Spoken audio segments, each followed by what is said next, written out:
Bab 21, Bing di teratai. Xie Xingxuan dan Han Muking keluar dari mobil untuk mengantar satu sama lain. Kedua wanita ini adalah dewi tertinggi, dengan temperamen anggun dan mulia, yang satu menawan dan yang lainnya cerdas dan mengharukan, mereka seperti dua bunga teratai yang berdampingan, masing-masing pandai menang. Sontak hal itu menarik perhatian orang yang lewat di sekitarnya. Tentu saja, mereka juga penasaran siapa yang bisa dipasangkan dengan dua wanita cantik. Ketika mereka melihat Chen Feiyu, mereka secara tidak sadar mengira itu adalah pria yang cantik, dan mereka semua memiliki tatapan cemburu dan menghina di mata mereka. Han Muking berkata dengan rasa terima kasih yang tulus, Feiyu, terima kasih. Jika bukan karena Chen Feiyu, dia tidak akan dipromosikan oleh Xie Anxiang. Chen Feiyu memandangnya dari atas ke bawah, tiba-tiba memutar matanya, dan berkata dengan nada menggoda, "Oh, Saudari King, bagaimana kamu akan berterima kasih padaku?" Wajah cantik Han Muking sedikit memerah, dan dia tiba-tiba memutar matanya ke arahnya dengan kesal, lalu berjalan ke depan, di hadapan semua orang. Dia memeluk Chen Feiyu, menarik napas ke telinganya pada saat yang sama, dan berkata sambil tersenyum lembut, "Adik laki-laki, bukankah cara berterima kasih kepada saudara perempuanku ini sangat menyentuh hati dan memabukkan?" Banyak orang di sekitarnya patah hati, dan mereka saling menatap. Matanya yang besar menatap tajam ke arah Chen Feiyu. Jika mata bisa membunuh, Chen Feiyu akan hancur berkeping-keping. Dengan kecantikan menawan di pelukannya, dan aroma samar keluar dari hidungnya, Chen Feiyu tidak bisa menahan perasaan gemetar di hatinya, dan seringai muncul di sudut mulutnya. Dia bukanlah orang yang tidak bersalah pada awalnya, jika tidak, dia tidak akan menggoda polisi wanita Liu Shengnan ketika dia bertemu dengannya untuk pertama kali. Sekarang kecantikan ada di pelukannya, Chen Feiyu tidak sombong dan hendak memeluk Han Muking dengan punggung tangannya untuk memanfaatkannya terlebih dahulu.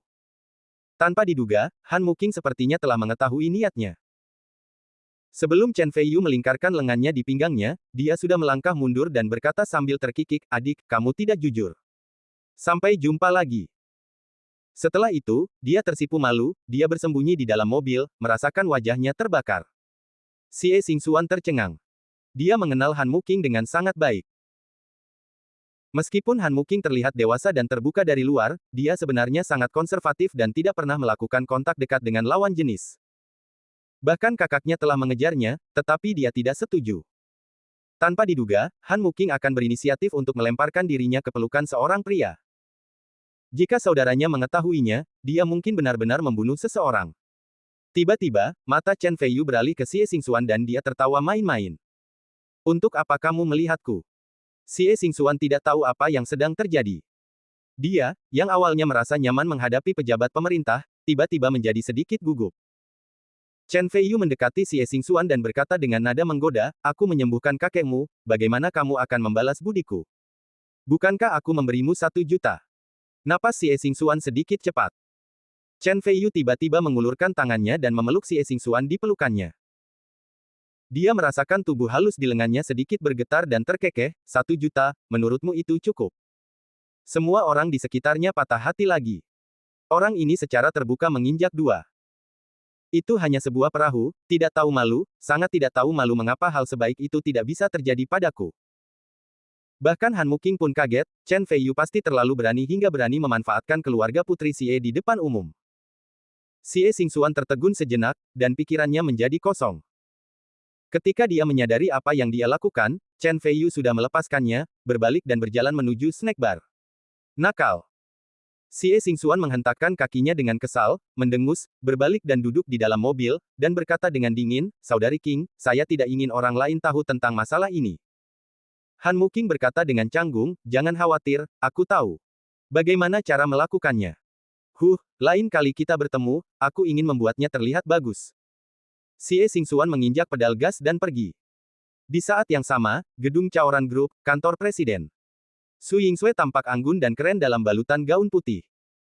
Pada saat ini, dia melihat informasi investigasi di atas meja dan sedikit mengernyit. Beberapa hari yang lalu, setelah Chen Feiyu pergi dengan tegas, Su Yingsui menjadi tertarik dan mengirim seseorang untuk menyelidiki keberadaan Chen Feiyu. Namun, hasil penyelidikannya sangat mengecewakannya. "Saya ingat saat itu, ketika Anda berdiri dengan bangga di depan saya pikir Anda menyembunyikan segalanya dan bisa memberi saya penampilan yang luar biasa. Saya tidak menyangka bahwa Anda benar-benar bekerja sebagai pelayan di sebuah bar makanan ringan." Harapan saya adalah semua sia-sia. Tapi aku tidak menyangka kamu akan benar-benar melakukannya dan punya hubungan dengan Han Muking.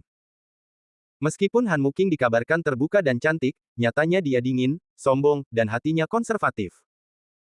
Dengan putra tertua keluarga Xie bertindak sebagai pelindung bunga, sangat sulit menghadapinya. Su Yingsui menggelengkan kepalanya diam-diam, dengan mata yang indah. Ada sedikit kekecewaan. Tentu saja, dia tidak tahu tentang kunjungan Chen Feiyu ke rumah Xie. Karena keluarga Su tidak sebaik keluarga Xie, orang-orang yang dia kirim tidak bisa mengetahui apa yang terjadi dengan keluarga Xie. Seorang wanita muda yang menawan berdiri di sampingnya, meminta instruksi, "Nona, apakah Anda ingin melanjutkan penyelidikan lanjutan?" Bab 22, Sahabat Terbaik. Lupakan, tidak perlu. Su Yingsui melambaikan tangannya, dan di tengah kalimatnya, dia tiba-tiba mengubah kata-katanya dan berkata, "Tidak, terus ikuti dia. Jika kamu bertemu dengannya dan mengalami kesulitan, bantu dia jika kamu bisa." Wanita muda itu menjawab dan berbalik. Dia pergi, tapi diam-diam dia membenci Chen Feiyu di dalam hatinya. Selama periode waktu ini, dia telah menyelidiki Chen Feiyu, dan dia menemukan bahwa Chen Feiyu hampir tidak memiliki highlight kecuali penampilannya yang tampan dan keterampilan bertarungnya yang baik. Dia terlihat tampan, tapi dia hanya seorang anak laki-laki yang cantik, dan dia pandai dalam hal itu, tapi dia hanya berani dan bodoh. Keluarga Su adalah keluarga bisnis, dan Su Yingsui adalah mutiara mempesona dari kota Minji. Tuan muda yang mengejar Su Yingsui seperti ikan mas krucian yang menyeberangi sungai. Hampir semuanya lebih baik dari Chen Feiyu, dan jauh lebih baik. Seorang pecundang seperti Chen Feiyu sama sekali tidak layak untuk wanita itu. Mengapa wanita itu repot-repot meluangkan waktu untuknya? Wanita muda itu menggelengkan kepalanya, mengungkapkan ketidakpercayaannya. 3 hari kemudian, saat itu adalah akhir pekan, dan Lin Yujia datang ke bar makanan ringan bersama dua sahabatnya. Lin Yujia awalnya adalah gadis cantik di sekolah, tetapi dua sahabatnya yang lain bahkan tidak kalah dengannya dalam hal penampilan. Salah satunya bernama Zhou Ruoihua, mengenakan gaun berwarna putih muda, sepatu hak tinggi Prada, dan memegang tas LV edisi terbatas di tangannya. Ia pasti berkulit putih dan kaya raya. Dia memiliki mata yang besar dan tanda kecantikan di sudut matanya, dan penuh pesona di masa mudanya. Yang lainnya adalah Kindanya, meskipun berpakaian tidak semewah Zhou Ruoihua, dia berasal dari keluarga terpelajar dan memiliki temperamen yang elegan, dia juga menjadi pengawas kelas dan memiliki banyak pelamar. Lin Yujia, Zhou Ruoihua dan Kindanya sudah menjadi 3 sekolah cantik terbaik di sekolah. Kini mereka bertiga sedang duduk di meja di snack bar, dan mereka langsung menarik banyak perhatian. Lin Yujia melihat sekeliling dan tidak melihat Chen Feiyu, merasa sedikit kecewa. "Yujia, siapa Chen Feiyu yang kamu bicarakan ini? Aku ingin melihat siapa yang benar-benar bisa memenangkan hati Yujia kita," kata Kindanya menggoda. Zhou Ruoihua juga menindaklanjuti dan berkata, "Yujia bahkan menolak pengejaran He Chao, ketua serikat mahasiswa. Anda tahu, ayah He Chao adalah bos sebuah perusahaan milik negara dan berkuasa di kota Minji. Jika Chen Feiyu bukan orang kaya, atau dia adalah selebriti generasi kedua yang tidak mampu membeli pakaian bermerek, saya tidak setuju dia menculik Yujia kita." Alasan mengapa mereka berdua datang ke sini hari ini adalah untuk memeriksa Lin Yujia. Jika Chen Feiyu tidak memiliki keterampilan sama sekali, mereka tidak keberatan dan membiarkannya Chen Feiyu mundur ketika dia menyadari kesulitannya. Lin Yujia tiba-tiba tersipu malu dan berkata dengan tidak percaya, "Oh, kalian berdua, berhentilah bicara yang tidak masuk akal. Itu tidak berlebihan seperti apa yang kamu katakan. Kakak Yu hanya memperlakukanku sebagai saudara perempuan." Setelah selesai berbicara, Lin Yujia tampak tenang. Sejak diselamatkan oleh Chen Feiyu, hatinya tertuju pada Chen Feiyu, tetapi melalui kontak hari ini, dia dengan sensitif menemukan bahwa Chen Feiyu memang memperlakukannya sebagai adik perempuan. "Tidak mungkin, Yujia kita sangat luar biasa, namun dia adalah adikmu." Zhou Ruoihua dan Kindanya saling berpandangan, merasa luar biasa. Lin Yujia memiliki banyak pelamar, termasuk banyak pemuda kaya. He Chao, yang saya sebutkan sebelumnya, adalah salah satu yang terbaik. Keluarganya berkuasa di kota Minji. Tapi tanpa kecuali, semua pelamar ini ditolak. Dan Lin Yujia yang luar biasa tidak hanya hatinya dicuri, tetapi dia juga diperlakukan sebagai adik perempuan. Kindanya dan Zhou Ruoihua menjadi semakin penasaran dengan Chen Feiyu. Tiba-tiba, mata Lin Yujia berbinar, dan dia melambai karena terkejut, "Saudara Yu, kita di sini." Chen Feiyu berjalan mendekat sambil tersenyum, mengangguk ke ketiga wanita itu, dan duduk tepat di sebelah Lin Yujia. Zhou Ruoihua dan Qin Danya memandangnya, dan kemudian mereka tidak bisa menyembunyikan kekecewaan dan rasa jijik mereka. Dengan pakaian biasa, dengan latar belakang biasa, dan pecundang yang malang, dia tidak layak untuk Yujia, komentar Zhou Ruoihua diam-diam. Sopan santun dan malas. Meskipun dia tampan, dia tidak memiliki guru dan kualitasnya buruk. Ini adalah kesan pertama Qin Danya. Lin Yujia tersenyum manis dan memperkenalkan, Saudara Yu, izinkan saya memperkenalkan Anda. Namanya Zhou Ruoihua. Ini Qin Danya. Mereka semua adalah sahabat baik saya. Kemudian, Lin Yujia dengan bangga meraih lengan Chen Feiyu dan berkata, miliknya nama Chen Feiyu adalah saudaraku Yu. Qin Danya menggelengkan kepalanya diam-diam. Meskipun dia hanya mendapat kesan pertamanya, Qin Danya tidak lagi menganggap tinggi Chen Feiyu sama sekali. Zhou Ruoihua bahkan lebih tidak sopan dan berkata, jadi kamu adalah Chen Feiyu. Kamu benar-benar tidak setenar bertemu denganmu. Wajah cantik Lin Yujia sedikit berubah. Zhou Ruoihua sepertinya tidak melihat wajah Lin Yujia, dan terus menyembunyikan jarumnya, Chen Feiyu, aku ingin tahu di mana kamu saat ini. Bab 23, Orang yang Tidak Tahu Malu. Dia sudah tahu bahwa Chen Feiyu bekerja di bar makanan ringan, dan sekarang dia mengetahuinya hanya untuk mempermalukan Chen Feiyu. Chen Feiyu tersenyum sedikit dan berkata, saya pelayan di sini. Oh, jadi seorang pencari nafkah. Saya pikir gaji bulanan paling banyak hanya sekitar 3.000, kan? Zhou Ruoihua melanjutkan serangannya. Chen Feiyu menyentuh dagunya, sepertinya sedang berpikir, dan berkata, saya belum bertanya, tapi menurut saya seharusnya sekitar 3.000. Qin Danya memandang dengan dingin dan mendengus diam-diam. Dengan gaji bulanan sekitar 3.000, dia ingin menghasilkan keindahan sekolah kami. Yujia benar-benar mata katak yang rakus akan daging angsa, sungguh pemikiran yang indah. Zhou Ruoihua tersenyum tipis dan berkata dengan bangga, tidak masalah jika gaji bulanannya lebih rendah, selama keluarganya kaya dan berkuasa. Saat ini, banyak generasi kedua kaya yang muncul untuk merasakan kehidupan. Saya tidak tahu, apa pekerjaan keluarga Anda? Apakah Anda pejabat senior pemerintah? Atau eksekutif perusahaan? Chen Feiyu sedikit mengernyit. Dia yakin ini adalah pertama kalinya dia bertemu mereka, dan dia tidak mengerti mengapa mereka sengaja melakukannya. Targetkan dia. Chen Feiyu berkata dengan tenang, tidak, saya telah menjadi yatim piatu sejak saya masih kecil. Pada titik ini, meskipun pikiran Chen Feiyu sekeras besi, dia tidak bisa menahan perasaan sedikit kesepian. Lin Yujia segera memegang tangan Chen Feiyu dan berkata dengan sedih, Kakak Yu, jangan khawatir, aku akan menjadi kerabatmu mulai sekarang. Oke. Chen Feiyu tersenyum sayang. Lin Yujia balas tersenyum, merasakan manis di hatinya. Chen Feiyu merasa ramah kepada Lin Yujia dari lubuk hatinya, dan justru karena itulah dia dapat menahan sinisme Zhou Ruoihua. Jika tidak, menurut temperamen Chen Feiyu, dia akan naik dan membalikkan meja. Melihat pemandangan ini di depan mereka, bagaimana mungkin Zhou Ruoihua dan Qin Danya tidak mengerti bahwa Lin Yujia sudah sangat jatuh cinta. Kedua wanita itu saling memandang dan melihat tatapan serius di mata masing-masing. Qin Danya memutar matanya sedikit dan mengusulkan untuk pergi makan bersama. Meskipun Lin Yujia tidak suka mereka mengincar Chen Feiyu, mereka telah menjadi teman baik selama bertahun-tahun, jadi dia dengan enggan menyetujuinya. Zhou Ruoihua mengendarai BMW putih. Setelah masuk ke dalam mobil, Zhou Ruoihua pamer dengan bangga, Chen Feiyu, ini adalah hadiah dari ibuku untuk ulang tahunku tahun lalu. Sayangnya, harganya hanya sekitar 500.000, tapi ibuku berkata, tunggu untukku setelah aku masuk perguruan tinggi, belikan aku yang baru. Dia ingin melihat Chen Feiyu merasa rendah diri dan malu. Tapi dia kecewa. Chen Feiyu hanya mengangguk sedikit dan berkata, tidak buruk. Oh, pecundang yang malang, bagaimana dia bisa berpura-pura menjadi serigala berekor besar? Zhou Ruoihua berkata dengan jijik. Dia tidak merendahkan suaranya saat mengatakan ini, jadi keempat orang di dalam mobil mendengarnya. Wajah Lin Yujia menjadi pucat, ekspresinya penuh ketidaksenangan, dan dia menatap Chen Feiyu dengan gugup. Tapi Chen Feiyu hanya membalas senyumannya, dan Lin Yujia merasa lega. Qin Danya mengedipkan mata pada Zhou Ruoihua. Zhou Ruoihua mengerti dan menemukan sebuah restoran kelas atas.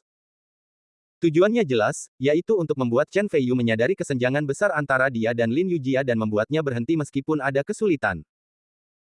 Saat makan, Zhou Ruoihua terus menyindir, tetapi ekspresi Chen Feiyu sangat natural, bercanda dengan Lin Yujia dari waktu ke waktu, dan makan dengan gembira. Zhou Ruoihua tidak berdaya, Chen Feiyu berkulit terlalu tebal, dia merasa seperti telah menyimpan jurus pamungkasnya untuk waktu yang lama, tetapi akhirnya mengudara, merasa sangat sedih. Ada juga sedikit kesungguhan di mata kindanya, dan dia sepenuhnya menganggap Chen Feiyu sebagai lawannya. Huff. Zhou Ruoihua mendengus menghina dan berkata, seseorang berkulit terlalu tebal. Dia memang tidak tahu malu dan tak terkalahkan. Zhou Ruoihua, itu sudah cukup. Meskipun Lin Yujia memiliki kepribadian yang lemah, itu tidak berarti bahwa dia kehilangan kesabaran, menjadi pucat karena marah, dan berkata, saya memperkenalkan saudara Yu kepada Anda untuk tidak mengejeknya. Jika Anda terus seperti ini, saya rasa kita tidak perlu berteman di masa depan. Chen Feiyu adalah seorang sedikit terharu, aku tidak pernah menyangka gadis kecil ini akan berselisih dengan sahabatnya demi dirinya sendiri. Di dunia ini, selain guru, Lin Yujia adalah satu-satunya orang yang begitu baik padanya. Zhou Ruoihua tidak menyangka Lin Yujia, yang selama ini lemah, akan terjatuh, dan tertegun di tempat. Kindanya menghela nafas diam-diam, kamu gadis yang konyol, kamu bahkan tidak tahu siapa yang baik padamu. Chen Feiyu, bisakah kamu keluar sebentar? Ada yang ingin kukatakan padamu. Kindanya memandang Chen Feiyu. Bab 24, Seekor Katak. Chen Feiyu tersenyum sedikit, mengangguk dan berkata, oke. Lin Yujia segera berkata dengan cemas, Kakak Yu. Jangan khawatir, dia bukan harimau betina, dia tidak bisa memakanku. Chen Feiyu memberinya tampilan yang meyakinkan, dan kindanya keluar bersama. Kindanya sesuai dengan namanya. Berjalan di sampingnya, Anda bisa mencium sedikit aroma elegan. Ketika keduanya sampai di sudut yang sepi, kindanya langsung ke pokok permasalahan dan berkata, saya harap Anda bisa sadar diri dan meninggalkan Yujia atas inisiatif Anda sendiri. Oh, kenapa? Chen Feiyu bertanya dengan alis terangkat. Kindanya mengangkat kepalanya dengan bangga dan berkata, ayah saya adalah perwakilan Kongres Rakyat Kota dan Presiden Asosiasi Pekerja Kota. Ibu saya adalah kader tingkat divisi di Biro Industri dan Komersial dan berasal dari keluarga terpelajar. Keluarga Zhou Ruoihua berbisnis dan kekayaannya hampir ratusan juta. Adapun Yujia, Anda masih belum tahu identitas orang tuanya, bukan? Ayahnya bekerja di pemerintahan kota dan sangat berkuasa. Saya ingin Anda melakukannya memahami bahwa orang-orang di sekitar Yujia ditakdirkan untuk menjadi bukan orang biasa, bahkan salah satu pelamarnya He Chou adalah Presiden Serikat Siswa Sekolah, dan ayahnya adalah bos sebuah perusahaan milik negara. Tapi bagaimana denganmu? Seorang yatim piatu tanpa status, uang, atau kekuasaan. Bahkan jika kamu bekerja keras selama 20 tahun lagi, kamu mungkin tidak dapat mencapai prestasi ayah Yujia. Bahkan jika Yujia tidak peduli, bisakah kamu membiarkannya menderita bersamamu? Masa depan. Oleh karena itu, saya harap Anda dapat sadar diri dan mengambil inisiatif untuk menjaga jarak dari Yujia. Dalam hal ini, itu akan menjadi hal yang baik untuk Anda dan dia. Chen Feiyu tertawa, seolah-olah dia mendengar lelucon besar. Mengapa kamu tertawa? Kindanya mengerutkan kening. Tawa itu membuatnya merasa sangat tidak nyaman. Chen Feiyu tertawa dan berkata, saya menertawakan Anda karena visi Anda sangat sempit. Bahkan katak di dalam sumur pun datang untuk berbicara omong kosong. Staf pemerintah kota dan bos perusahaan milik negara seperti awan mengambang di depan saya, yang bisa jadi terpesona dengan lambaian tanganku. Suatu hari nanti, aku akan memberitahumu betapa konyolnya kata-kata yang kamu ucapkan di depanku hari ini. Ketika saatnya tiba, aku harap kamu tidak akan malu. Kindanya tertegun, tidak pernah menyangka bahwa Chen Feiyu, seorang pecundang yang malang, bisa begitu sombong, dia menghentakkan kakinya karena kesal. Ketika dia kembali ke kamar pribadi, Chen Feiyu sedang duduk di sebelah Lin Yujia, terlihat santai dan puas. Wajah Lin Yujia pucat, tapi Zhou Ruoihua bangga. Apa yang telah terjadi? Setelah kindanya berjalan dengan bingung, Zhou Ruoihua berkata dengan suara rendah, seolah menawarkan harta karun, saya menelepon He Chou, dan dia berkata dia akan segera membawa seseorang. Mari kita lihat bagaimana Chen Feiyu berpura-pura nanti. Kindanya tiba-tiba menyadari, dan kemudian teringat Chen Feiyu yang terlihat sombong tadi dan memelototinya dengan tajam. Pendengaran Chen Feiyu sangat kuat, meskipun suara Zhou Ruoihua sangat pelan, dia masih mendengarnya, dan senyuman menghina muncul di sudut mulutnya. Tidak lama kemudian, pintu kamar pribadi dibuka dan 3 orang muda masuk. Setelah melihat orang itu dengan jelas, Lin Yujia tiba-tiba menjadi gugup dan menatap Chen Feiyu dengan panik. Chen Feiyu balas tersenyum, dan Lin Yujia segera bersantai setelah hujan dan langit cerah. Zhou Ruoihua berdiri karena terkejut dan berkata, He Chou, kamu di sini, dan Zhao Jun serta Li Jianfeng juga ada di sini. Saya tidak menyangka kalian berdua juga akan datang. Pria di depan adalah He Chao, yang tingginya lebih dari 1,8 meter dan berpenampilan ganteng, berkacamata berbingkai hitam dan kemeja putih muda, terlihat sedikit anggun. Dua orang di belakang He Chao juga memiliki latar belakang keluarga yang tidak sederhana. Kindanya tiba-tiba khawatir, jika Chen Feiyu berkonflik dengan mereka, konsekuensinya pasti akan sangat tragis. Dia hanya ingin Chen Feiyu meninggalkan Lin Yujia, dan tidak ingin melihat Chen Feiyu dipukuli setengah mati. Zhou Ruoihua berjalan cepat ke arah He Chao, membisikkan beberapa kata pelan di telinganya, dan menatap Chen Feiyu dari waktu ke waktu. He Chao mengangguk, sedikit kesuraman muncul di matanya, tapi dia menyembunyikannya dengan baik. Dia duduk tepat di sisi lain Lin Yujia, sama sekali mengabaikan Chen Feiyu, dan berkata sambil tersenyum, Zhao Jun dan aku kebetulan datang kemari untuk makan malam, dan kami kebetulan bertemu denganmu, Yujia, sepertinya kita benar-benar ditakdirkan. Mata Lin Yujia berkilat panik, dan dia segera berkata, He Chao, kamu dan aku tidak sedekat itu, jangan menelepon aku Yujia, kakak Yu, aku tidak ada hubungannya dengan dia. Bab 25, bagaimana kita kembali dulu? Kindanya menghela nafas diam-diam, bertanya-tanya apakah ada yang salah dengan selera Lin Yujia. Senyuman He Chao tiba-tiba membeku. He Chao, kalian baru saja tiba, cepat dan duduklah. Zhou Ruoihua segera berdiri untuk merapikan segalanya, memutar matanya dan berkata, Chen Feiyu, izinkan saya memperkenalkan Anda. Dia adalah He Chao, presiden dari perkumpulan siswa sekolah kami, dan ayahnya adalah bos sebuah perusahaan milik negara. Jadi, dia adalah tuan muda yang terkenal di kota Minji. He Chao melambaikan tangannya dengan rendah hati, tetapi tatapan puas di matanya tidak bisa disembunyikan. Dia tersenyum dan berkata, apa yang salah dengan tuan muda? Semua orang hanya memberi muka, tapi ayah saya telah mengatur agar saya pergi ke perusahaan milik negara untuk pelatihan setelah ujian masuk perguruan tinggi. Setelah itu saya lulus perguruan tinggi, saya bisa langsung masuk ke unit pemerintahan. Mata indah Zhou Ruoihua berbinar, jika He Chao tidak tergila-gila dengan Lin Yujia, dia pasti sangat ingin meraihnya. Jika saya bisa dekat dengan He Chao, aku akan punya wajah saat keluar nanti. Kemudian, dia memandang Chen Feiyu dengan niat jahat, He Chao sangat baik, bagaimana Anda, yang kalah, bisa mendapatkan modal untuk bersaing dengan He Chao? Chen Feiyu baru saja mencicipi teh harum di tangannya dan menutup mata. Pelayan yang malang, kepura-puraan macam apa yang bisa kamu pakai? Saya akan lihat apakah kamu bisa melakukannya nanti. Zhou Ruoihua berpikir dalam hati, terus memperkenalkan dua orang yang tersisa, menunjuk ke pria yang mengenakan nomor 10 di jersey, dan berkata sambil tersenyum, namanya Zhao Jun. Dia adalah kapten tim sepak bola sekolah. Dia memiliki keterampilan yang luar biasa dan memiliki banyak penggemar. Sebelum dia bisa menyelesaikan kata-katanya, Zhao Jun sudah mengatakannya. Si cantik Zhou, jangan kubur aku di depan dan ya. Pelajaranku rata-rata dan aku tidak punya masa depan dalam ujian masuk perguruan tinggi. Namun, ayahku adalah direktur biro olahraga dan akan mengatur agar aku bekerja di biro olahraga di masa depan. Setelah selesai berbicara, Zhao Jun menatap kindanya dengan antusiasme yang tak terselubung di matanya. Namun, kindanya menundukkan kepalanya sedikit dan tidak menanggapi. Anggota staf mapan lainnya. Chen Feiyu memiliki senyuman tipis di bibirnya, tapi tetap tidak mengungkapkan apapun. Pria terakhir, berpenampilan feminim dan tampan, dengan ciri khas wajah cantik, memperkenalkan dirinya, nama saya Li Jianfeng. Latar belakang keluarga saya jelas tidak sebaik kakak Chao dan kakak Jun. Tapi untungnya, saya punya sedikit uang di rumah, dan saya hanya mengelola hotel bintang 5. Dalam perjalanan ke sini, Zhao Jun dan Li Jianfeng sudah tahu bahwa seseorang mencoba mencuri seorang wanita dari He Chao, jadi begitu mereka tiba di sini, mereka segera mengungkapkan latar belakang keluarga mereka dan ingin menakut-nakuti Chen Feiyu. Dan mereka bertiga berdiri bersama, cahaya di tubuh mereka cukup membuat orang biasa pingsan. He Chao mengambil gelas anggur dan berkata sambil tersenyum, Jianfeng, jangan rendah hati. Siapa yang tidak tahu bahwa Paman Li memiliki koneksi paling banyak di kota Minji?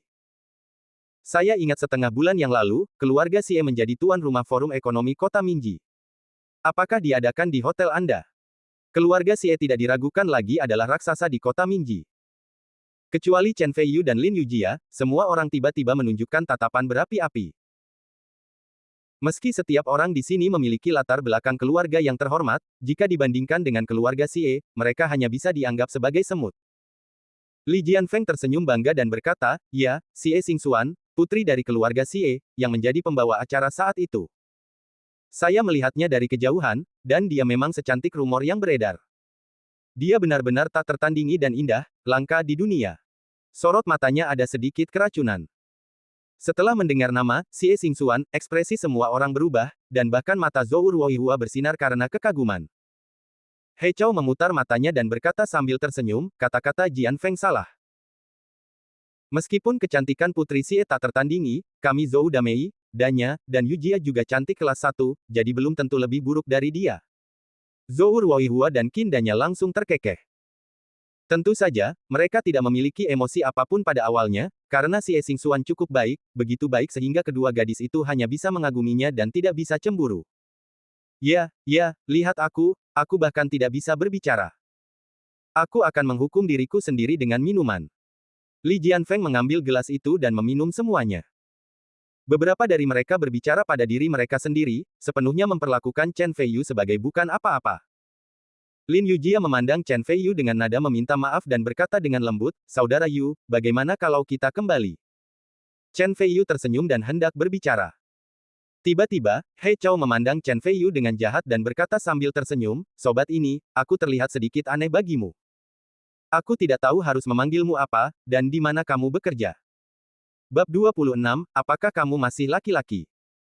Chen Feiyu meletakkan teh di tangannya dan berkata, namaku Chen Feiyu, dan aku bekerja sebagai pelayan di toko Bibi Yujia. Zhao Jun dan yang lainnya tertawa dengan jijik. Ternyata seorang pelayan. Ya, ini profesi yang bagus. Benar-benar. Pasangan yang cocok untuk saudara Chen. Rasa jijik He Chou terlihat jelas. Ekspresi Lin Yujia berubah dan dia berkata dengan marah, He Chou, apa maksudmu dengan itu? Maaf, aku hanya tidak menyangka dia menjadi pelayan. He Chou meminta maaf sambil tersenyum, tapi melihat ke arah dia, di mana permintaan maafnya. Zhou Ruoyihua merasa sangat nyaman. Dasar pecundang, aku ingin kamu terus berpura-pura. Tiba-tiba terdengar bunyi, dentang, pintu kotak dibuka, dan masuklah dua orang pria yang masih berbau alkohol. Ternyata itu adalah kakak ular dan pria botak yang ditemui Chen Feiyu di mal sebelumnya. Karena Chen Feiyu dan Lin Yujia membelakangi mereka, mereka tidak mengenali Chen Feiyu. He Chou berdiri, mengerutkan kening dan berkata, kalian berdua, apakah kalian pergi ke ruangan yang salah? Saudara ular memang pergi ke ruangan yang salah dan hendak kembali, tetapi setelah melihat Qin Danya dan Zhou Ruoyihua, dia tidak melakukannya. Menyembunyikan hatinya yang membara. Keinginan, dia membuat kesalahan dan berkata, gadis kecil, bos kami tertarik padamu, bagaimana kalau minum dengan bos kami? Ekspresi He Chou, Zhao Jun dan tiga orang lainnya tiba-tiba berubah. Zhou Ruoyihua dan Qin Danya adalah rekan saya, yang sekarang berada di depan mereka, sedang disudutkan, dan bahkan seorang pria pun tidak dapat menanggungnya. Ekspresi Zhou Ruoyihua dan Qin Danya berubah karena marah. Ekspresi He Chou menjadi suram dan dia berkata, kalian berdua, kami adalah orang-orang yang tidak boleh kalian sakiti. Jika kalian segera pergi dari sini, saya masih bisa berpura-pura bahwa kejadian ini tidak pernah terjadi. Jika tidak, kata saudara Snake sambil cibiran sinis, Mahler Gobi, beraninya kamu mengancamku, sudah kubilang, jika kamu tidak membiarkan gadis kecil ini minum bersama bos kita hari ini, tidak ada dari kalian yang bisa pergi dari sini hari ini. Zhao Jun adalah kapten kapal tim sepak bola dan memiliki temperamen paling panas. Dia telah memperlakukan Qin Danya. Dia memiliki titik lemah, tetapi sekarang Dewi telah dihina, bagaimana dia bisa menahan diri? Dia segera menendang saudara ular, menjatuhkannya ke tanah, dan mengutuk, brengsek, kamu benar-benar pantas dipukul. Ketika He Chou dan Li Jianfeng melihat ini, mereka tidak sopan dan memukulinya satu demi satu. Meski kakak ular dan si botak mampu bertarung, namun mereka sudah mabuk dan badan mereka sedikit gemetar. Ditambah lagi dengan kekurangan jumlah, mereka langsung terjatuh ke tanah dan kabur dengan ekornya. Namun, sebelum berangkat, mata kakak ular muncul, limang. Chen Feiyu tertawa main-main. Sialan, mereka berlari kencang, kalau tidak mereka harus membunuhnya, Zhao Jun membencinya. Qin Danya berkata dengan cemas, mereka pasti pergi memanggil seseorang. Bagaimana kalau kita pergi dari sini dulu? Zhao Jun membual, Dewi Qin, jangan khawatir, aku akan melindungimu, tidak peduli siapa yang datang. Aku akan mengalahkannya seperti anjing. Chen Feiyu menggelengkan kepalanya diam-diam. Tiba-tiba, suara agung terdengar di luar pintu, oh. Saya, Jiang Tianhu, telah melihat semuanya.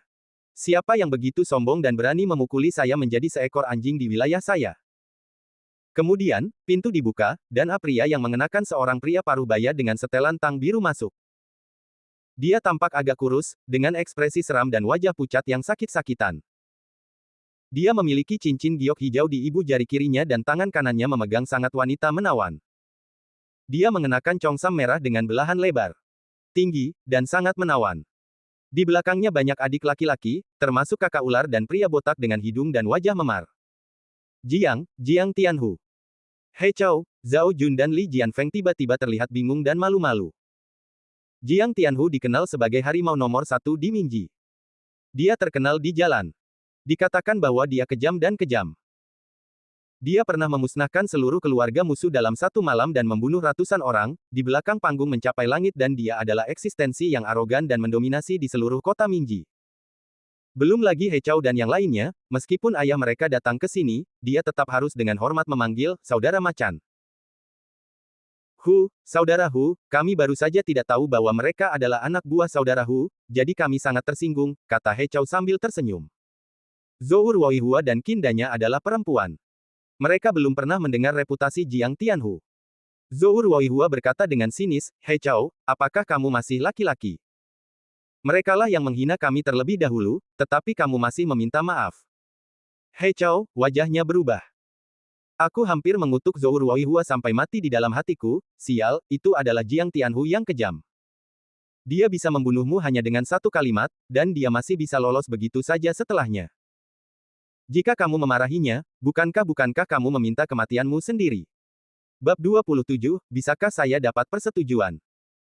Gadis Chongsam di sebelahnya menggantungkan seluruh tubuhnya pada Jiang Tianhu dan terkekeh, saudara Hu, sepertinya gadis kecil ini meremehkanmu. Jiang Tianhu menyentuh kulit halusnya dan mencibir, oke, gadis kecil ini cukup bagus. Dia tangguh dan botak, siapa yang melakukannya sekarang?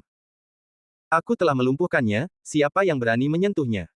Lin Yujia menyusut dalam pelukan Chen Feiyu, gemetar ketakutan. Ekspresi He Chou dan yang lainnya berubah. Zhao Jun dan Li Jianfeng memandang He Chou dengan penyesalan dan bantuan. He Chou segera berkata, saudara Hu, ayah saya adalah He Tianan dari sebuah perusahaan milik negara. Dia pernah minum bersama Anda sebelumnya. Oh, jadi itu Tuan He. Jiang Tianhu sedikit terkejut dan berkata, oke, saya akan memberikannya kepada Tuan He. Hanya untuk menyelamatkan muka. Sebelum He Chou dan yang lainnya bisa bahagia, Jiang Tianhu melanjutkan, setiap pria akan kehilangan satu tangan, dan semua wanita akan diambil pergi. Saya akan minum beberapa gelas anggur bersama saudara-saudara di malam hari untuk menebus kesalahan. Zhou Ruoihua dan Kindanya sangat ketakutan hingga wajahnya menjadi pucat. Di mata mereka, ayah He Chou sudah menjadi sosok berpangkat tinggi, tapi Jiang Tianhu bahkan tidak memberinya wajah apapun. Baru pada saat itulah mereka menyadari kesalahan besar apa yang telah mereka lakukan kali ini. He Chou, Zhao Jun dan Li Jianfeng tiba-tiba menjadi pucat dan kaki mereka gemetar ketakutan. Pria botak itu tertawa terbahak-bahak, mengambil botol bir dan menghantamkannya ke kepala Zhao Jun. Darah berceceran di mana-mana, dan dia mengutuk, brengsek, kamu memukulku. Mata saudara ular bersinar, dan dia berjalan mendekat. Tersenyum, dan hendak bersiap-siap. Lin Yujia pergi untuk menarik Lin Yujia ke pelukan Chen Feiyu. Tiba-tiba, kekuatan yang kuat menghantamnya, dan dia terbang mundur, jatuh di kaki Jiang Tianhu. Kamu ingin menghancurkan mereka, aku tidak punya masalah dengan itu, tapi kamu ingin mengambil ketiga wanita cantik ini, tapi apakah kamu mendapat persetujuanku? Chen Feiyu berdiri dan melihat ke samping. Kakak Yu. Lin Yujia memandang Chen Feiyu dengan cemas, dan Chen Feiyu memberi isyarat untuk meyakinkannya. Saudara ular bangkit dan tiba-tiba berteriak, oke, itu anakmu, saudara harimau. Dialah yang melakukan apa yang terjadi di mal terakhir kali. Wajah Jiang Tianhu menjadi gelap dan dia berkata, kami adalah musuh di jalan sempit. Biarkan aku menghancurkannya. Lalu bawa dia keluar untuk memberi makan anjingnya. Mendengar ini, saudara ular, kepala botak, dan adik laki-laki Jiang Tianhu bergegas maju, hanya menyisakan seorang pemuda dengan ekspresi dingin berdiri di belakangnya. Hati-hati. Seru Lin Yujia. Kamu tidak melebih-lebihkan kemampuanmu sendiri. Chen Feiyu mendengus dingin dan tiba-tiba bergegas. Dalam waktu kurang dari 10 detik, saudara ular dan yang lainnya semuanya terjatuh ke tanah, berjuang untuk bangun. Semua orang, termasuk saudara Hu dan pemuda di belakangnya, terkejut. Terutama Lin Yujia, Zhou Ruoihua dan Qin Danya tercengang. Saat berikutnya, Chen Feiyu berjalan ke arah Brother Snake dan mencibir, ketika kamu mencoba menyeret teman wanitaku tadi, apakah kamu menggunakan tangan ini? Setelah mengatakan itu, Chen Feiyu mundur dengan keras, dan dengan klik, ular tangan kanan saya mengalami patah tulang. Wajah Jiang Tianhu berubah sangat muram, dan dia berkata, anak baik, ternyata ada 2 kali. Pantas saja kamu tidak berani memberiku wajah Jiang Tianhu. Leng Dao, bunuh dia untukku dan beritahu dia bahwa aku, Jiang Tianhu, akulah raja di sini. Leng Dao tiba-tiba dia melangkah maju, mengeluarkan pedang tajamnya, dan berkata dengan semangat juang penuh, apakah kamu akan memotong salah satu lenganmu, atau kamu ingin aku mengambil tindakan? Ada banyak omong kosong, ayo bertarung jika kamu mau. Kata Chen Feiyu dengan tenang. Kalau begitu bersiaplah untuk mati. Leng Dao memegang pisau di kedua tangannya dan tiba-tiba menjentikkan kakinya. Dia sudah terbang ke arah Chen Feiyu seperti anak panah dari tali. Cahaya pisau yang dingin memotong garis menyilaukan di udara. Busur. Saat orang kedinginan, pisaunya menjadi lebih dingin. Saudara harimau, jika ditusuk dengan pisau dingin, menurutku anak ini pasti akan mati, kata wanita Chongsam itu sambil tersenyum menawan. Jiang Tianhu mengangguk dengan bangga dan berkata, itu wajar. Meskipun Leng Dao baru berusia sekitar 30 tahun, dia telah belajar seni bela diri dengan gurunya sejak dia masih kecil. Dia sekarang adalah master di tahap akhir Aiki dan termasuk di antara 5 kekuatan teratas di seluruh kota Mingji. Terutama teknik pedang ganda, yang dia pelajari dari keluarga Loyang yang terkenal. Dikatakan bahwa kedua pedang tersebut dapat memotong air yang mengalir dan bahkan menantang level. Tahun lalu, Leng Dao menggunakan 2 pedang di tangannya untuk membunuh seorang master di tahap awal Tongyu di depan umum. Menurut pendapat saya, meskipun anak ini memiliki beberapa keterampilan, dia mungkin tidak akan mampu menerima satu pukulan pun di tangan pisau dingin. Jiang Tianhu berkata dan menggelengkan kepalanya, seolah-olah dia telah melihat adegan di mana tubuh dan kepala Chen Feiyu terpisah. Ekspresi He Chao dan yang lainnya sangat berubah. Meskipun mereka tidak mengenal praktisi seni bela diri, mereka telah mendengar ayah mereka secara samar-samar berbicara tentang tingkatan seni bela diri, dan mengetahui bahwa dia adalah master langka di dunia dalam tahap Aiki. Pantas saja Jiang Tianhu bisa menjadi sombong dan mendominasi di kota Mingji begitu lama, karena ia memiliki seorang guru di sampingnya. Wajah He Chao pucat, dan hatinya dipenuhi keputusasaan. Saat dia berbicara, Leng Dao dengan cepat mendatangi Chen Feiyu, mengangkat kedua pedangnya tinggi-tinggi, dan tiba-tiba menebas, bersiap untuk membunuh Chen Feiyu di depan umum. Bab 28, apakah Anda yakin? Tiba-tiba, mata Leng Dao bersinar, dan sosok Chen Feiyu telah menghilang, dan dia terkejut. Kecepatanmu terlalu lambat, suara Chen Feiyu datang dari belakang, tampak sedikit kecewa. Jiang Tianhu merasa seperti baru saja ditampar wajahnya, dan senyumannya tiba-tiba membeku, dia tidak menyangka Chen Feiyu begitu cepat dan bisa menghindari serangan pisau dingin. Si cantik dalam Chongsam membuka mulutnya seolah-olah dia melihat hantu. Leng Dao terkejut, dan kedua pedang itu tiba-tiba menusuk ke belakang, gerakannya halus dan alami, tanpa halangan sama sekali, menunjukkan sepenuhnya penguasaan pedang. Sayangnya, Chen Feiyu lebih cepat dan dengan cepat membuka jarak. Kedua pedang itu gagal, dan Leng Dao menunjukkan ekspresi serius untuk pertama kalinya dan berkata, kamu dapat mengambil pedangku lagi. Setelah itu, kedua pedang itu disilangkan, dan Leng Ran tiba-tiba memantul ke arah Chen Feiyu seperti pegas, berteriak, potong silang dengan 2 pedang. Jiang Tianhu berkata dengan penuh semangat, Leng Dao benar-benar menggunakan jurus ini. Master yang berada di tahap awal Tongyu tahun lalu dipenggal oleh pedang ini. Karena Leng Dao menggunakan jurus unik, pemenangnya bisa ditentukan. Sudah berakhir. Kedua pedang Leng Dao tiba-tiba terpisah dan memotong salib indah di udara, bersumpah untuk membunuh Chen Feiyu di bawah pisau.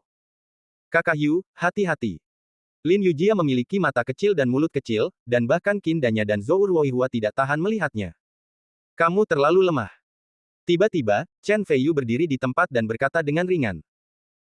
Seolah ingin membuktikan perkataannya, menghadap pisau yang sangat tajam, Chen Feiyu tiba-tiba mengulurkan tangan kirinya dan meraih ke depan. Saat berikutnya, cahaya pedang tajam tiba-tiba berhenti, dan bila kedua pedang itu tertahan erat di tangan Chen Feiyu. Apa? Leng Dao kaget, Jiang Tianhu juga kaget, dan semua orang kaget. Leng Dao tidak dapat dihentikan dan bahkan dapat melompati dan membunuh master awal, Tongyu, tetapi dengan mudah dipegang di tangan seseorang. Mungkinkah Chen Feiyu adalah master di tahap tengah, Tongyu? Jiang Tianhu terkejut. Segera setelah itu, Chen Feiyu tiba-tiba meninju dada Leng Dao. Leng Dao mendengus, muncrat darah dari sudut mulutnya, terbang mundur, dan membentur dinding dengan keras, menyebabkan munculnya retakan di sekitar dinding, yang tampak mengejutkan. Pisau dingin, kalahkan dia dengan satu pukulan. Lin Yujia berkata dengan terkejut, Saudara Yu, kamu luar biasa. Zhou Ruoihua dan Qin Danya terkejut dan bahagia. Kemudian mereka teringat sinisme mereka sebelumnya terhadap Chen Feiyu. Kedua wanita itu menggigit bibir mereka dengan sedikit penyesalan di hati mereka. Wajah He Chao tiba-tiba menjadi sangat jelek. Sebelumnya, dia terlalu pemalu dan bahkan tidak memiliki keberanian untuk melawan Jiang Tianhu.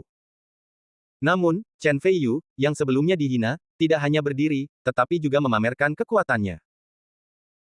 Kontras yang kuat ini membuatnya merasa seperti orang bodoh, dan dia juga tahu bahwa setelah kejadian ini, tidak hanya Lin Yujia, tetapi juga Zhou Ruoihua dan Qin Danya akan berterima kasih kepada Chen Feiyu. Sial, jika aku tahu lebih awal, aku tidak akan datang ke sini.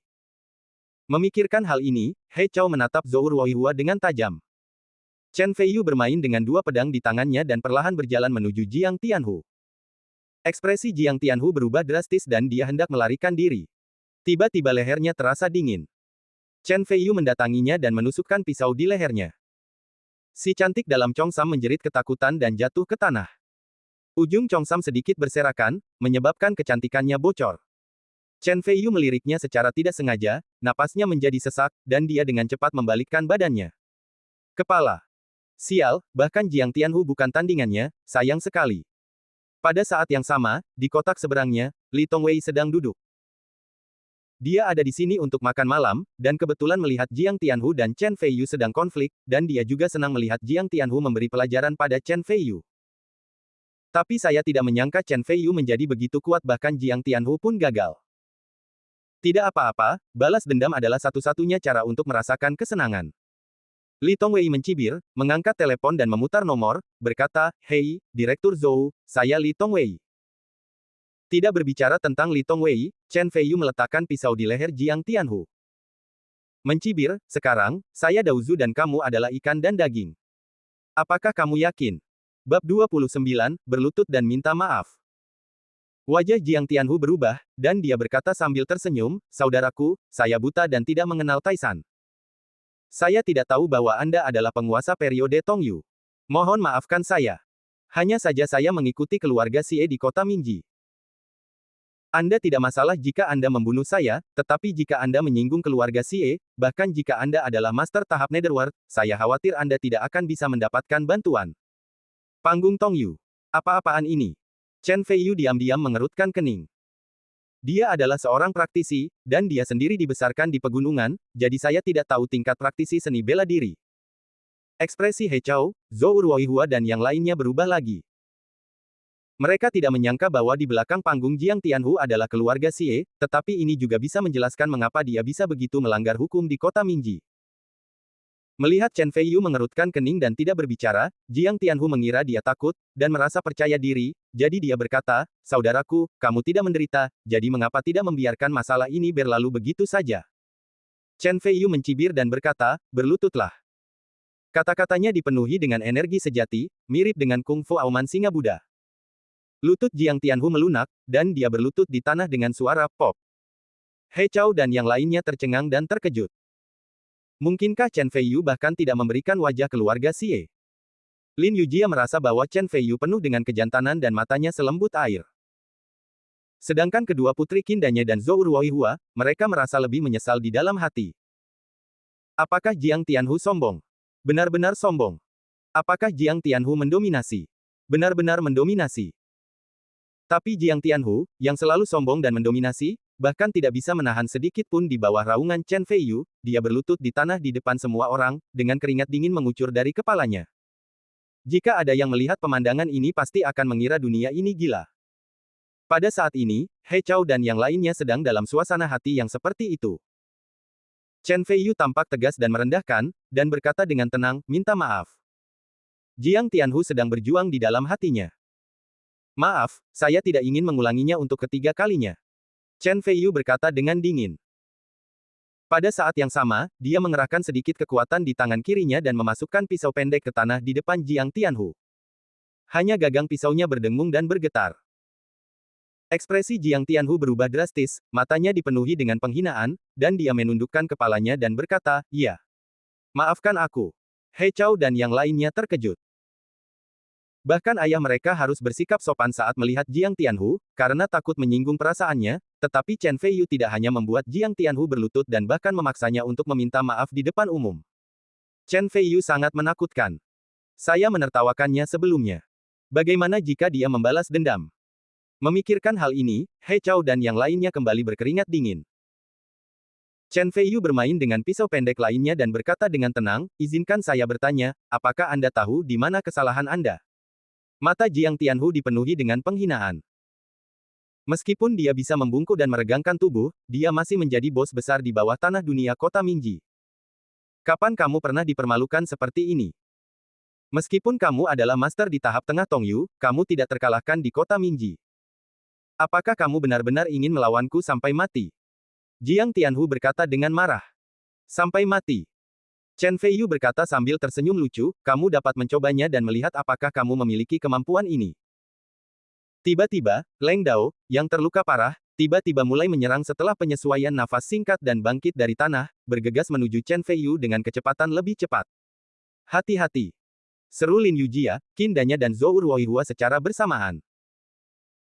Dalam pertarungan antara binatang buas yang terperangkap, meski begitu, kamu masih rentan, kata Chen Feiyu dengan nada mencemooh, dan dengan sedikit gerakan di tangan kanannya, pisau pendek lainnya terbang seketika, mengenai cahaya cemerlang, dan menusuk ke bahu Leng Dao.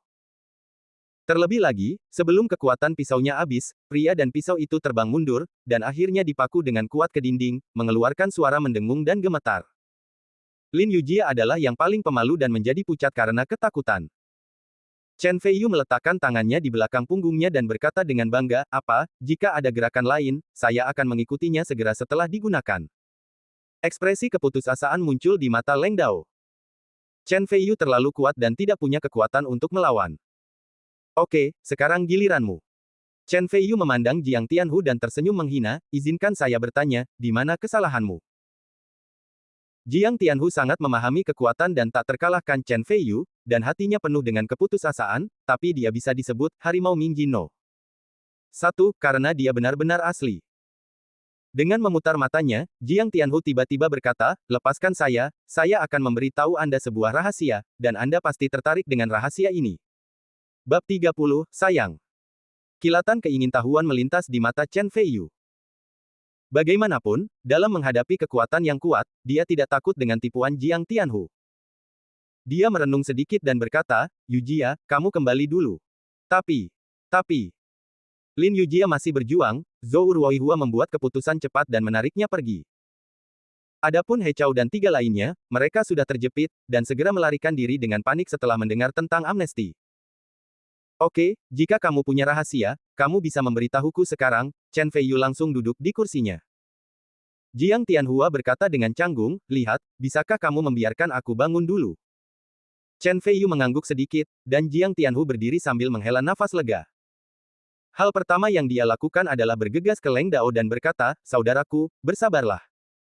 Setelah itu, dia mencabut pisau pendek yang tertancap di bahu Leng Dao, dan darah langsung berceceran. Wajah Leng Dao menjadi pucat, tapi dia bersikeras untuk tidak bersuara.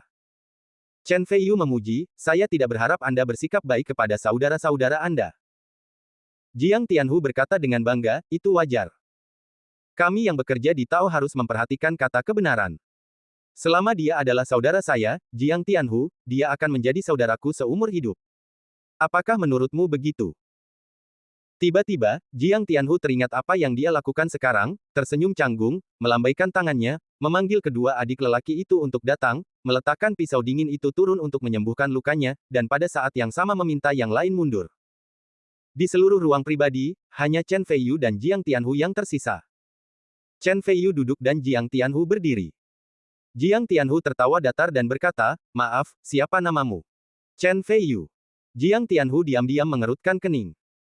Dia belum pernah mendengar tentang keluarga si Wu bernama Chen di kota Mingji. Mungkinkah itu keluarga yang tertutup? Atau seekor naga yang menyeberangi sungai? Jiang Tianhu menarik napas dalam-dalam dan berkata, maaf, Tuan Chen, apakah Anda Master Tongyu tingkat tengah? Omong-omong, apa itu Tongyu tingkat tengah? Saya telah mendengar Anda mengatakannya beberapa kali. Chen Feiyu penasaran dan bertanya. Kamu belum pernah mendengar tentang tahap tengah Tongyu? Jiang Tianhu membuka mulutnya lebar-lebar dan tampak tidak percaya, menjelaskan, ini adalah pembagian tingkat prajurit, yang dibagi menjadi pembangunan fondasi, penempaan tubuh, Aki, Tongyu, Grandmaster, Legenda, Bawaan, Del. Alam. Leng Dao adalah master di tahap akhir Heki. Tentu saja, saya tidak bisa membuat satu gerakan pun di bawah Anda, jadi saya kira Anda adalah master di tahap tengah Tongyu. Itu dikatakan bahwa di alam bawaan, ada alam yang lebih tinggi, tetapi ini tidak lagi terjadi dan manusia lainnya dapat menyentuhnya. Chen Feiyu tiba-tiba menyadari bahwa tidak heran dia belum pernah mendengar tentang pembagian pembudidaya seni bela diri, karena dia adalah seorang kultivator, dan dia tidak banyak berhubungan dengan kultivator bela diri sejak dia masih kecil di pegunungan. Tentu saja, hal semacam ini adalah kesalahannya. Rahasia intinya pasti tidak akan dijelaskan kepada Jiang Tianhu. Chen Feiyu mengangguk sedikit dan berkata, lanjutkan. Jiang Tianhu berkata, menurut informasi yang dapat dipercaya, Tuan Zhao akan datang dari ibu kota provinsi bulan depan. Pertama, dia berencana menikah dengan keluarga Xie, dan kedua, dia ingin mengambil kesempatan untuk menggabungkan dunia bawah tanah kota Mingji. Pernikahan dengan keluarga Xie. Mata Chen Feiyu dipenuhi dengan keheranan, dan dia tiba-tiba teringat kecantikan Xie Xingxuan yang tak tertandingi, dan tersenyum, apa artinya ini? Ada hubungannya dengan rahasia yang Anda ceritakan kepada saya. Keringat dingin tiba-tiba muncul di dahi Jiang Tianhu, dan dia berkata, sejauh yang saya tahu, ini hanya tujuan nyata dari keluarga Zhao. Tujuan sebenarnya mereka adalah untuk mendapatkan harta karun di kota Mingji. Dikatakan bahwa setelah mendapatkan harta karun ini, secara paksa dapat meningkatkan budidaya prajurit ke tingkat yang lebih tinggi. Keluarga Zhao pasti akan memenangkannya. Persetan, naga yang kuat tidak dapat mengalahkan ular lokal. Tidak masalah betapa kuatnya keluarga Zhao di ibu kota provinsi, mengapa dia harus mengganggu harta kota Mingji kita? Bukankah ini tamparan di wajah? Berbicara tentang kemarahan, Jiang Tianhu melupakan situasinya, langsung duduk, dan menyesap anggurnya.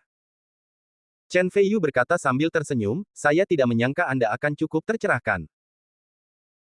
Jiang Tianhu bergerak, tersenyum canggung, dan berkata, artinya, meskipun saya adalah anggota komunitas Tao, saya masih harus melakukannya dan berperilaku dengan gaya dan cara yang tidak biasa, bukankah begitu?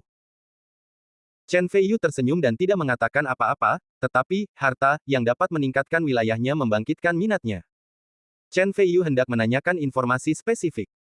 Tiba-tiba, pintu kamar pribadi dibuka dan beberapa petugas polisi bergegas masuk.